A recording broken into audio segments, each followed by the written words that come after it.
দ্বিতীয় বিশ্বযুদ্ধের সময় জার্মান মেরেই যাচ্ছে রুশ সৈনিকদের, আর একের পর এক নতুন ডিভিশন দাঁড়িয়ে যাচ্ছে রুশ সৈনিকদের। হলো রুশ সৈনিক কোথা থেকে আসছিল? ওরা সকলেই সিভিলিয়ান ছিল, বিনা ট্রেনিং এ যুদ্ধে অংশগ্রহণ করছিল, ট্রেনিং ছাড়াই দাঁড়িয়ে পড়ছিল, বলছিল আমি সৈনিক হব। কত সৈনিককে মারবে জার্মান মেরে মেরে ক্লান্ত হয়ে যায়। অত ওরা রুশি মেরেছিল, এমন কোন দেশ মারেনি।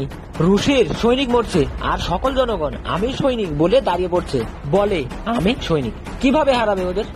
রাশিয়ার সৈনিক মজবুত ছিল না, ট্যাঙ্ক বেকার ছিল।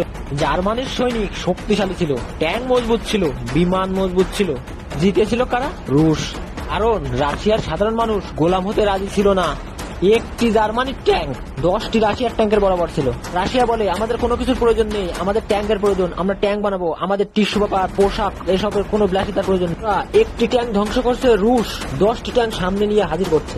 যত ট্যাঙ্ক ধ্বংস করছে তার 10 গুণ ট্যাঙ্ক সামনে নিয়ে হাজির করছে। বলুন কিভাবে হারাবে? আর আমরা দোষ ইংরেজদের দেই। ইংরেজরা এসে আমাদের গোলাম বানিয়ে দিল, তখন আমরা 40 কোটি লোক ছিলাম, আমরা বরদাস্ত কিভাবে করলাম?